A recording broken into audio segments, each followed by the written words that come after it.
Hola a todos, ¿qué tal? Bienvenidos un día más a los webinars de Asofin. En este caso, como ya sabéis, vamos a hablar de garantías. Es decir, si se te ha roto un coche, se te ha roto la lavadora, lavavajillas, cualquier electrodoméstico y te han dicho que no está en periodo de garantías, pues te vamos a explicar también la ampliación de las garantías por la Directiva Europea en bienes de segunda mano, especialmente. ¿No? Y lo vamos a hacer con Marisa Protomártir, que muchos de vosotros seguramente ya la conocéis, es una cara conocida en nuestros webinars. Así que mira, ya la tenemos por aquí. Gracias Marisa y bienvenida. Muchas gracias, Clara. Bienvenidos Y todos. y antes de empezar y de dar paso a Marisa con la presentación, os voy a recordar que, como siempre, al final del webinar vamos a tener un apartado de preguntas y respuestas en el que responderemos en directo todas las dudas que tengáis. Para hacerlo, os vamos a pedir que lo hagáis a través del menú de preguntas y respuestas que tenemos aquí justo debajo de la pantalla. Hay un iconito que pone preguntas y respuestas, hacéis clic allí y nos dejáis vuestra pregunta. Lo hacemos así porque si nos lo ponéis en el chat, lo más fácil es que se nos quede alguna perdida y no queremos dejar ninguna sin responder, porque además durante todo el webinar en el chat vamos a ir poniendo información relevante también para vosotros y enlaces que os puedan resultar de interés. Así que veo ya que os vais conectando, no me enrollo más y doy paso a Marisa para que empiece con la presentación. Muchas gracias, Clara. Voy a compartirla.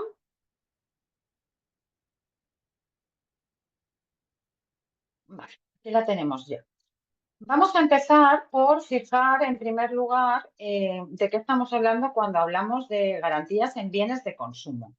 Es importante que si hablamos de bienes de consumo, pensemos en que esta normativa se aplica a relaciones entre un consumidor y una empresa. No se aplica a adquisiciones de bienes de consumo que sucedan entre particulares. Es decir, si yo le compro a otro particular un coche o le compro una lavadora o le compro lo que sea, esto no significa que no tengamos forma de reclamar a esa persona si la venta ha resultado defectuosa, pues porque el coche tuviera vicios o la lavadora se estropeara, pero ya no va a ser aplicable el texto refundido de protección del consumidor, que es de lo que hablamos hoy aquí, sino que sería de aplicación las reglas generales jurídicas que se contienen en el Código Civil, ¿vale?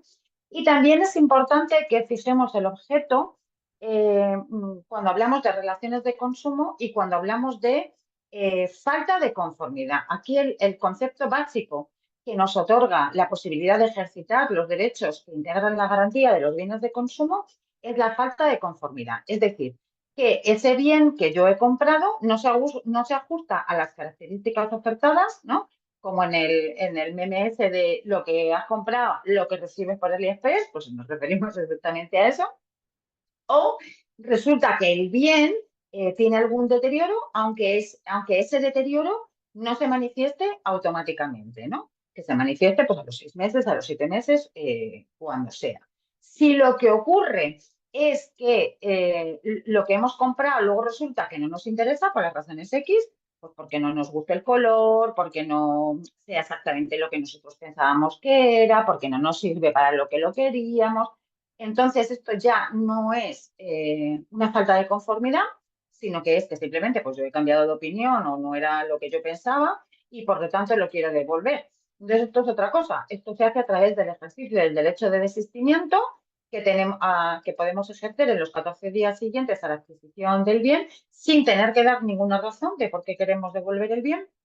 Y esto siempre y cuando la compra se haya hecho fuera de establecimiento, ¿eh? Si hacemos compras en tienda físicamente, tendremos que saber si esa tienda en particular permite devoluciones, permite desistimientos en un plazo determinado o no.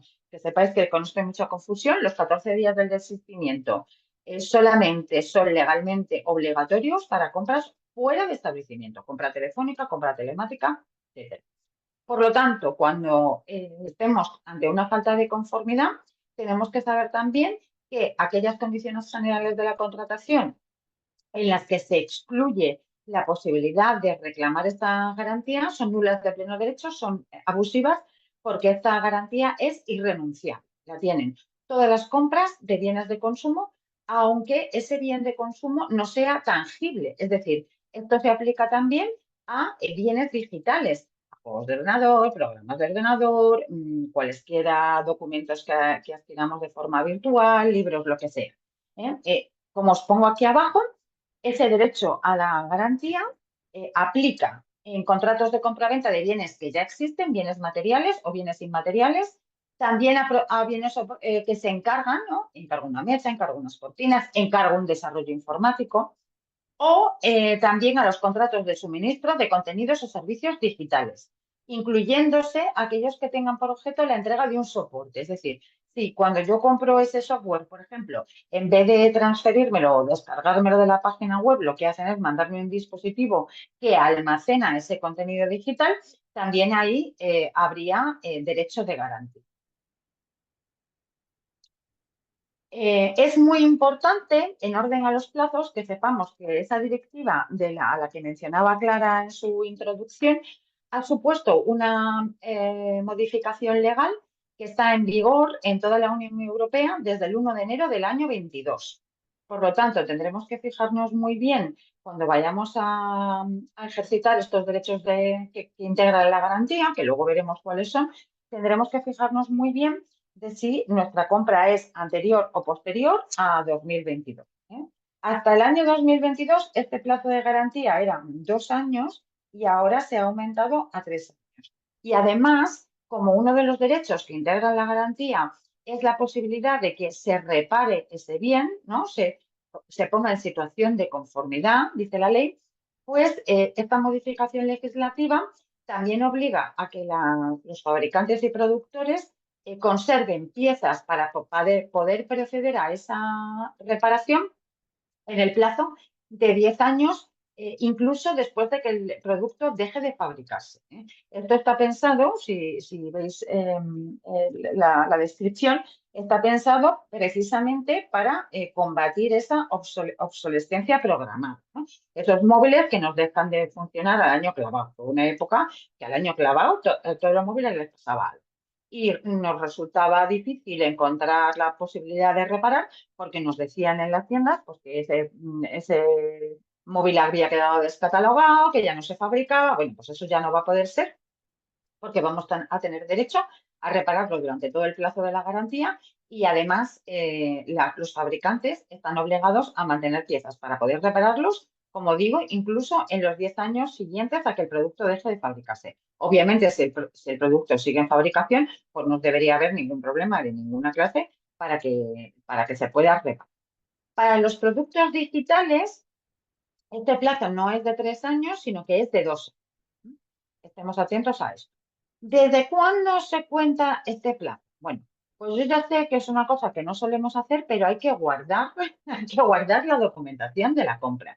¿Por qué? Porque salvo prueba en contrario, la prueba de la entrega, y es a partir de esa fecha en la que empieza a contar el plazo de los 3 años o de los 2 años, es desde la fecha de la factura o del albarán.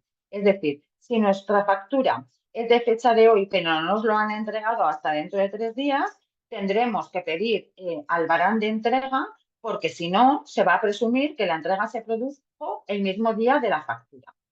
Esto hay que tener especial cuidado con los envíos online, aunque la mayoría de empresas serias te hacen un seguimiento del envío y te dicen exactamente, porque te mandan un correíto, ¿no? O un SMS o un WhatsApp, te dicen exactamente el día que se ha entregado.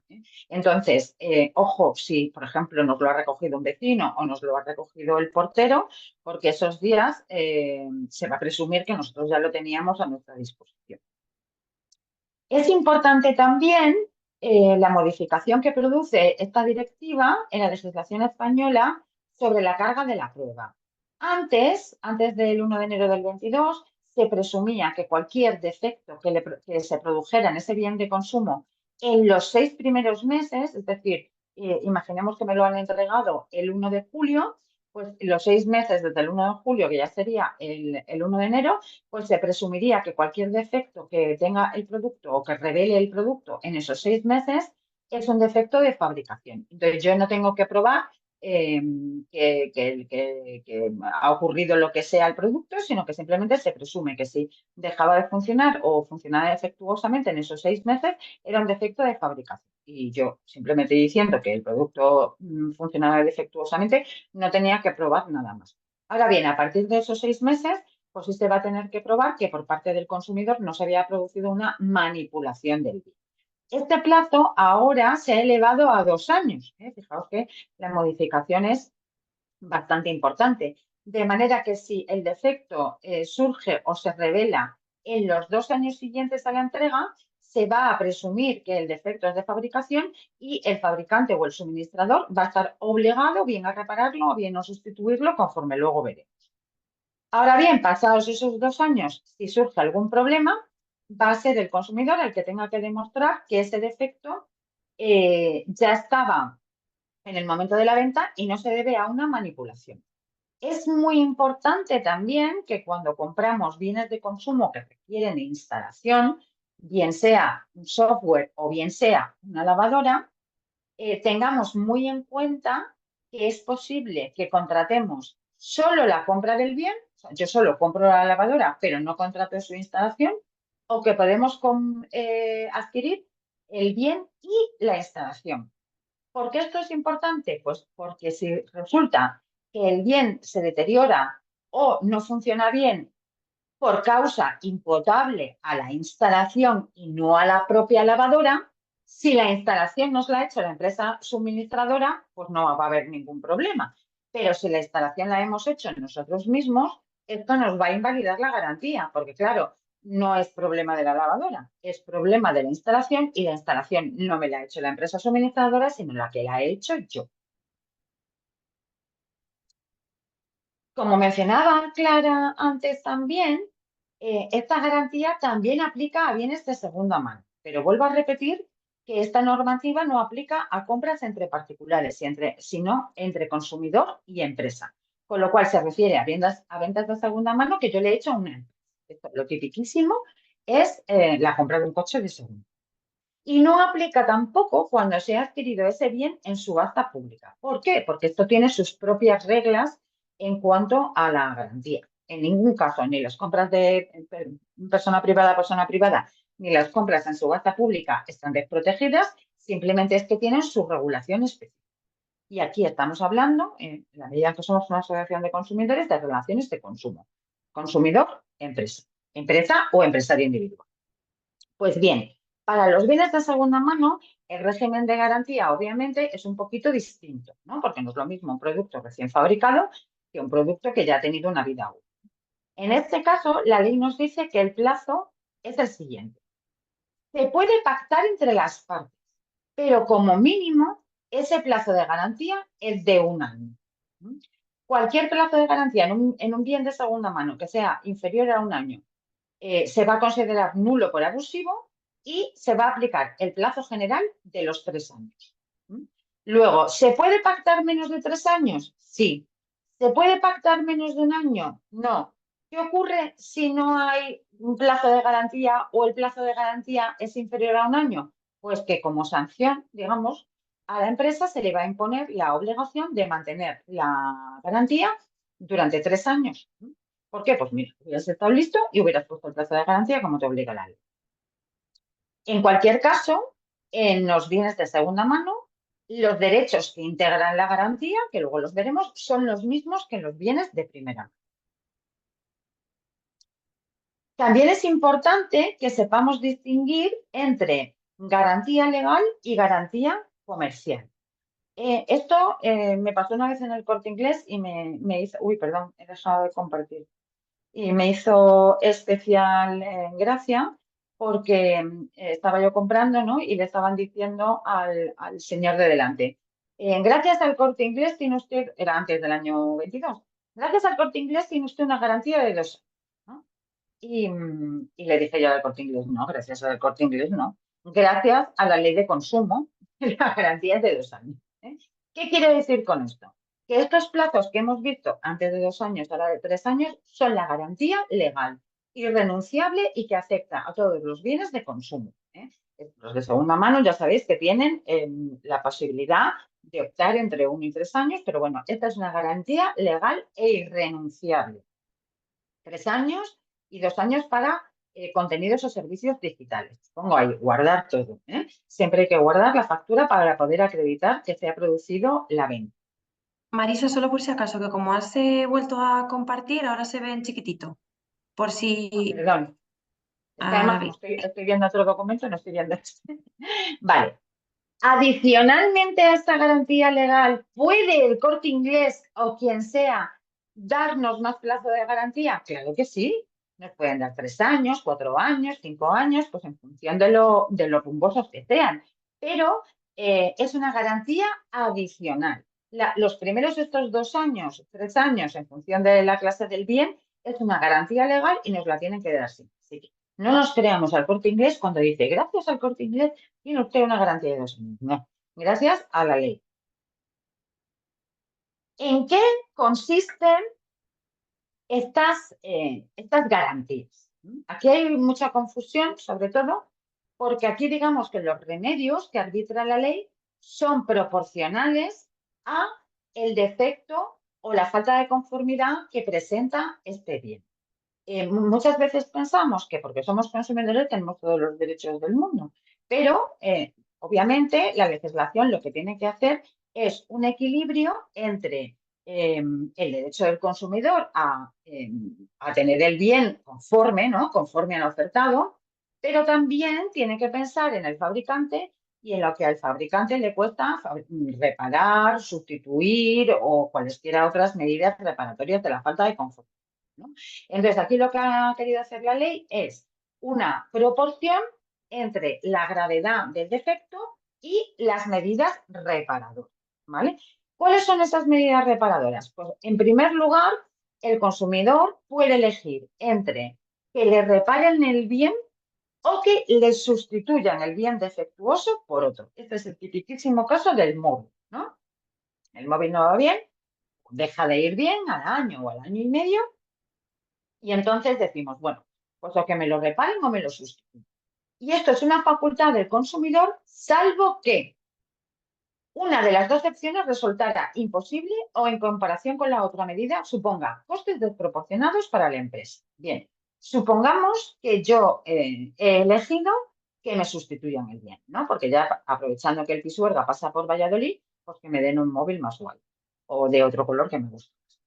Pues el suministrador, la tienda, va a poder negarse si eso le sale más caro que arreglarlo.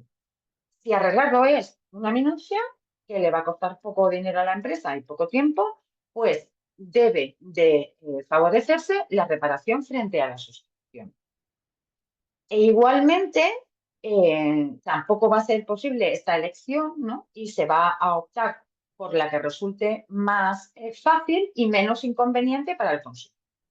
Una de cal y otra de arena. Oiga, si le supone un excesivo importe para la tienda, pues en vez de sustitución le va a dar reparación o al revés, pero siempre que ello no suponga mayor inconveniente, ¿no? No le adicione otros problemas a las personas consumidores. Imaginemos que este móvil nos gusta muchísimo y queremos repararlo a toda costa porque no queremos que nos den otro en sustitución. Pues si esa reparación a la empresa le cuesta el oro y el moro, pues tampoco vamos a tener ese derecho de elección, sino que la empresa nos va a decir, mira, a mí la reparación me sale carísima, no me merece la pena, te doy otro en sustitución. Obviamente otro de las mismas características, mismo precio, etcétera. Pero si ese móvil me lo tienen que traer de Kuala Lumpur y va a tardar en llegar 50 días, y obviamente ninguno podemos estar a estas alturas de la película 50 días en móvil, pues tampoco va a poder hacer eso la empresa porque me está causando mayores inconvenientes y por lo tanto, aunque le salga caro, pues me lo va a tener. Esta reparación o sustitución además se hace con todas las ventajas para el consumidor. En primer lugar, tiene que ser totalmente gratuita, tanto la reparación como la sustitución. Ni me tiene que costar dinero entregarlo para que lo reparen, ni el envío, ni el transporte, ni la mano de obra, ni los materiales, ni nada de nada. Es decir, aunque lo tenga que mandar a Barcelona, yo estoy en Madrid, pues ese coste de envío lo tiene que asumir la empresa vendedora o distribuidora o suministradora, que luego veremos que se puede reclamar a cualquiera de los tres. En segundo lugar, esa reparación tiene que hacerse o esa sustitución en un plazo razonable. No podemos hablar de los 50 días de que venga el móvil desde Kuala Lumpur en un par. Y en tercer lugar, como decíamos antes, deben realizarse sin mayores inconvenientes para la persona consumidora, habida cuenta de la naturaleza de los bienes o de los contenidos o servicios digitales y de la finalidad que tuvieran para la persona consumidora. Este rollo patatero, ¿qué significa? Pues que, por ejemplo, siguiendo el ejemplo del móvil, si hemos comprado un móvil para nuestra abuela o nuestro abuelo que tiene dificultades de visión, aunque nos den en sustitución o, o nos reparen el móvil original, si resulta que lo que más nos interesaba de ese móvil era, pues, tenía, por ejemplo, una interfaz muy grande y los números muy grandes para que los vieran bien, pues no puede ser que me des en sustitución uno que no tenga ese requisito que para mí era fundamental porque era para mi abuela o para mi abuelo o pues, abuela y abuelo, pues tiene problemas, ¿no? A eso se refiere con lo de mayores inconvenientes. Si el defecto, la falta de conformidad es muy grave o resulta imposible la reparación o resulta imposible la sustitución o resulta excesivamente caro tanto la reparación como la sustitución, o como os digo, la tara que tiene o el defecto que tiene es muy grave, es decir, no tiene nada que ver lo que he comprado con lo que me han entregado o directamente ha dejado de funcionar el día número 1 y eso no vuelve a la vida y para volver a la vida le supone un coste excesivo a la empresa, tenemos, digamos, el siguiente escalón de la garantía, que es o bien una reducción de precio o bien resolver el contrato. Vamos a ir por reducción de precio. Esto en derecho, a mis alumnos les gusta mucho, se llama quanti minoris. Es decir, vamos a poner un ejemplo un poco raro, pero que es perfectamente posible. Imaginemos que yo lo compro un caballo porque yo quiero que mi hijo o mi hija empiece a entrenar con el caballo porque yo quiero que sea o ella o el niño quiere que sea un jinete excepcional.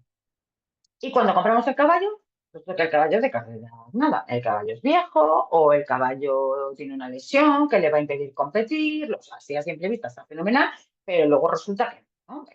Vemos que el caballo no tal, y un veterinario nos dice, efectivamente, este caballo en la vida de Dios va a poder correr. Puedo optar por decirle al que me lo ha vendido, mira, el caballo no me sirve para la finalidad que yo lo quería, hay una falta de conformidad total, te devuelvo el caballo y tú me devuelves el dinero. Esa es la facultad resolutoria, ¿no? Resolvemos el contrato. Yo te devuelvo el dinero, yo te devuelvo el caballo o el socio o lo que sea y aquí para de. Pero imaginemos que yo, la que compra el caballo para mi hijo o para mi hija, resulta que pues yo qué sé, tengo unas tierras y este caballo me podría servir para ararlas o me podría servir para pasear, no para competir, pero sí para pasear. O me podría servir para cogerle un carrito y pasear a la gente por mi fin, ¿no? ¿Es el precio el mismo el de un caballo de paseo que el de un caballo de competición? Evidentemente no.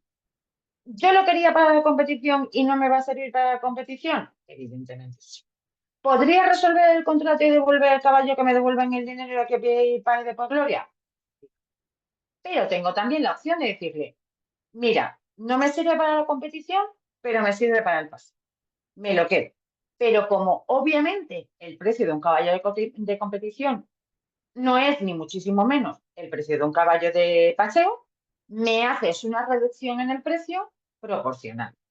¿No? Pues en el mercado, un caballo, no tengo ni idea, de caballo un caballo. En el mercado, un caballo de paseo cuesta 1.000 euros y un caballo de competición 5.000. Pues me haces la rebaja de los 4.000 y me quedo con el caballo por 1.000. Esta sería, digamos, la función de la facultad de reducir el precio o de la facultad resolutoria. Ahora bien, evidentemente, la proporción de la reducción será teniendo en cuenta el valor del bien cuando estaba bien y el valor del bien cuando estaba mal, o el valor del bien para la finalidad A y el valor del bien para finalidad B, ¿no? El ejemplo de los caballos. ¿Qué pasa si yo he estado usando el bien? Es decir, pensemos en un programa informático. Yo he estado usando el programa y durante un año, por ejemplo, ha funcionado perfectamente y cuando se ha ido a la porra es pasado el año. A ver, realmente yo durante un año lo he estado usando y funcionaba perfectamente. Cuando se ha estropeado ha sido a posteriori. Significa, imaginemos que no se puede reparar y obviamente no me interesa la reducción del precio porque no funciona. Desde ahí la reducción del precio no me interesa. ¿Qué me interesa? La resolución del contrato, ¿no? Y le digo, vamos a resolver el contrato. Tú me devuelves el dinero, yo te devuelvo el software y aquí paz y después. Pero claro, lo hemos estado usando un año. ¿Nos van a devolver el dinero íntegro? Pues no, nos van a devolver la parte proporcional. Pensemos además en que es posible que los programas informáticos, la mayoría, tú no pagas y pagas para siempre, sino lo que vas pagando es por su utilización, por ejemplo, por precios mensuales, anuales, quinquenales, lo que sea. Eso es lo habitual. Si se paga de una sola vez y punto, pues evidentemente lo que vamos a hacer es una proporción, cuánto debería haber durado el programa, lo estoy usando un año, pues te devuelvo el dinero proporcional. Y si el pago es por meses, por años o por lo que sea, pues si lo he estado usando un año, me van a devolver el dinero de los años que no lo he podido usar, pero no el de los años que sí lo he podido usar y lo he podido usar, ¿no? Hasta satisfacción. ¿A quién deberíamos de formularle o solicitarle la garantía, ¿no? Estos derechos? Pues, en primer lugar, al suministro. Vamos a pensar el ejemplo más fácil. Compro lavadora, compro un móvil en el MediaMarkt. ¿A quién le voy a reclamar la garantía? Pensemos que ocurre una catástrofe, ¿no? Bueno, una catástrofe para los señores del MediaMarkt. Y cierra el MediaMarkt, ¿no? Al año número 2 cierra el MediaMarkt. Y yo tengo un móvil o una lavadora que he comprado allí y me queda otro año más de garantía, ¿no? Pensad que son 3 años, ¿no? Pues a los 2 años cierra el MediaMarkt. ¿A quién le puedo pedir la garantía? Al fabricante. Si es un móvil, pues se lo pediré a Samsung o a Apple o a quien sea. Si es una lavadora, pues se lo pediré a Fagor, no me sé marcas de lavadoras, a Bosch o a quien sea. No pasa nada. Siempre hay alguien que va a responder, al suministrador o al fabricante.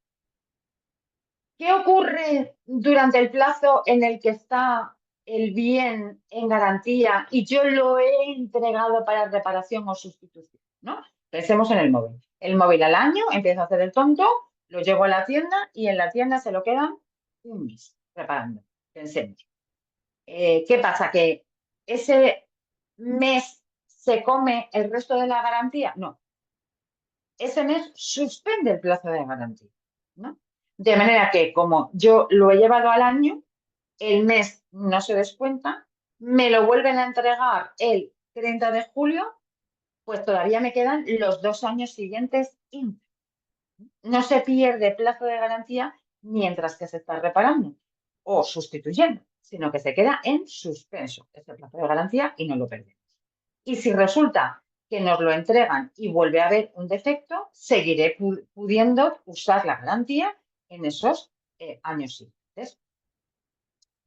Esto, obviamente, me diréis todo, sí, muy bonito, pero yo he tenido problemas con esto, yo he tenido problemas con aquello, me engañito tal. Me dicen que si no tengo la garantía sellada, no existe y por lo tanto no puedo reclamarla. Os lo reitero, la garantía deviene por imperio de la ley. No nos tienen que sellar nada ni nada de nada. Ahora bien, sí que tenemos que estar o sí que tendremos que acreditar que yo he comprado el móvil en MediaMarkt. No puedo ir a MediaMarkt y decirle, yo compré este móvil aquí, arréglamelo, y me va a decir MediaMarkt, el ticket o no, la prueba de compra, y le vamos a decir, uy, esto se fue hace un año y lo tiré. MediaMarkt se tiene que creer que yo compré allí el asunto. No, no tiene por qué. Entonces, guardemos esas cosas, escaneémoslo, guardémoslas, porque son nuestra prueba de entrega y son los detonantes de los plazos de garantía y son los que nos permiten ejercitar el plazo de garantía. Os diré que ya hay cada vez más establecimientos, uno de ropa muy famoso, por ejemplo, famosísimo, que lo vende casi todo online, tiene la posibilidad de recuperar los tickets en un periodo bastante largo de tiempo. Metes la fecha, metes el número de la tarjeta con la que lo compraste y puedes recuperar el ticket. Cada vez más empresas tienen esta posibilidad. Y es verdad que ellos también tienen obligación de guardar las facturas durante un periodo bastante largo, ¿no? Porque estos plazos que hablamos son de 3 años, pero por ejemplo, a efectos fiscales, pues las responsabilidades duran 5 o incluso 10 años. En alguna ocasión podremos pedirle al propio MediaMarkt, ¿no? Mire, yo he perdido mi factura, pero mira, tengo aquí el cargo, lo pagué el 25 de junio, este es mi DNI, este es mi número de tarjeta y ellos lo van a poder encontrar con facilidad. Poco que esté todo perdido si no guardamos los papelitos, pero es aconsejable guardar eso. ¿Qué ocurre, como digo, si tengo problemas para hacer, me pone pegas la empresa para hacer uso del derecho de garantía? Pues mirad, en estos casos lo más eficiente es acudir a los servicios de consumo, o bien de los ayuntamientos o bien de las comunidades. ¿Por qué? Es verdad que no son los más servicios más rápidos del mundo, pero tienen varias ventajas. La primera, que la reclamación es gratuita. En segundo lugar, que suelen estar casi todas las empresas adheridas a los sistemas arbitrales de consumo, de manera que en caso de disconformidad, ¿no? Ya sabéis que los servicios de consumo lo que hacen es dar traslado de tu queja a la empresa contesta y conforme a eso, pues consumo puede decir, pues mire, tiene usted razón o lo tiene el otro, o como no vemos claro quién tiene razón, vayamos a un arbitraje de consumo, ¿no? Entonces ahí, en ese arbitraje de consumo, terceros independientes, como por ejemplo nosotros formamos parte de varias juntas arbitrales de consumo en varias comunidades de España, pues es un tercero el que va a resolver la discrepancia entre lo que ha ocurrido con la garantía. Pero es que además los servicios de consumo tienen una ventaja adicional, que es que cuando está claro, es decir, por ejemplo, niegan la existencia de garantía cuando la garantía es ex lege o nos la niegan con excusitas o han tardado 1000 años en repararlo, estos servicios de consumo tienen la capacidad de sancionar a estas empresas por incumplimiento de ese régimen de garantías legales.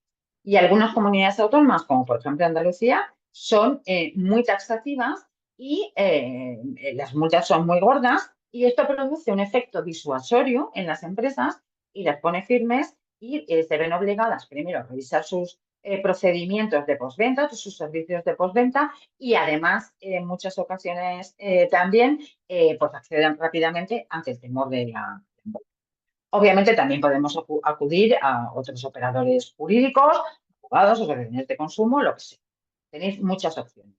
¿Que es verdad que esto al final se alarga en el tiempo y patatín y patatón? Bueno, también tenéis que pensar que estos contenidos de la garantía, cuando no son respetados legalmente y nos han ocasionado un daño, pongamos muchos días sin teléfono y me he tenido que comprar otro en el interim porque es que yo necesito tener teléfono. No he podido lavar y me he tenido que ir a la lavandería. No me he podido duchar, lo que sea. Todos estos daños, si los podemos acreditar, los vamos a pedir también en concepto de indemnización por daños y perjuicios de forma adicional a estas garantías que hemos visto, que bien pueden ser, por resumir, reparación o sustitución en el primer escalón y en el segundo escalón, o una reducción de precio o la resolución del contrato. Es decir, nos devolvemos las cosas y damos por terminado para siempre el contrato. Os recuerdo de forma escalonada, en función de la gravedad de la conformidad y a priori, siempre a elección del consumidor, salvo que esto suponga un excesivo coste o una imposibilidad para la empresa y salvo también que esto le ocasione mayores inconvenientes al consumidor. La verdad es que en mi experiencia profesional, los derechos de garantía suelen funcionar bastante bien, pero ahora existe bastante riesgo de que se defrauden estas garantías del consumidor porque hay una multitud de empresas que operan de forma online y que duran 24 horas. Es que no tiene tal. Entonces, es importante también que cuando hagamos una compra online nos preocupemos, es verdad, ya lo hemos dicho en muchos webinars, que es terrible tenerse que leer ese chorreo de condiciones generales de la contratación, pero por lo menos vamos a mirarnos que tengan una dirección física en España, en un país dentro de la Unión Europea, pero yo, por ejemplo, evito tener problemas con otros países porque todo se ralentiza más, pero esta legislación aplica a toda la Unión Europea. Siempre miro que haya alguien detrás, es decir, un CIF, B o A, lo que sea, o una persona con su nombre y apellidos, un NIF o una dirección física. Y luego miro especialmente también en las condiciones de desistimiento, ¿no? Si tengo que correr yo con los gastos, que es ilegal, por ejemplo. Perdón, en los casos de reparación, en los casos de desistimiento sí que tienes que pagar los gastos de envío. O si ponen peguitas para la reparación o si lo tengo que mandar a Tombuctú a que me lo revisen, ¿no? A esto sí que le presto atención porque si me va a dar más problemas que beneficios, pues obviamente pues no me interesa comprar ahí y compro en cualquier otro lado. Y con esto, bueno, lo de la resolución básicamente lo hemos hablado, ¿no? Que supone que nos van a devolver el dinero y como es escalonado, pues obviamente nunca vamos a poder optar por el último escalón cuando la falta de conformidad es resoluble con una pequeña reparación, ¿no? Esto es obvio y han de equilibrarse los derechos de las dos. Pero bueno, con esto creo que hemos dado un buen repaso a todos los regímenes de garantía y le doy paso a Clara. Muchas gracias, Marisa. Yo creo que ha sido un buen repaso y que ha quedado todo bastante claro. De todas maneras, ahora también hay unas cuantas preguntas que leeré para que podamos resolverlas en directo. Voy a compartir yo, Marisa, si quieres puedes dejar de compartir, Sí. porque queremos pediros, si os ha gustado la ponencia de Marisa y habéis acudido a otros webinars anteriormente, nos conocéis, os gustan las formaciones que hacemos, os vamos a pedir que nos dejéis una reseña en Google y que nos ayudéis a que más personas conozcan nuestras actividades gratuitas. No sé si lo estáis viendo ahora en pantalla. Yo creo que ahora sí. Perfecto. Es muy fácil, tan solo tenéis que coger vuestro teléfono móvil, ponerlo en pantalla, escanear el código QR y os llevará a Google, donde nos podéis dejar una reseña. Son 2 minutos y la verdad que a nosotros nos ayuda bastante a que más personas conozcan nuestras formaciones, que como sabéis son totalmente gratuitas y hacemos pues de distintas temáticas, ¿no? Para que cualquier consumidor pueda estar interesado en ellas. Ahora ya no me enrollo más, voy a dejar de compartir y voy a ir leyendo las preguntas que tenemos por aquí, Marisa.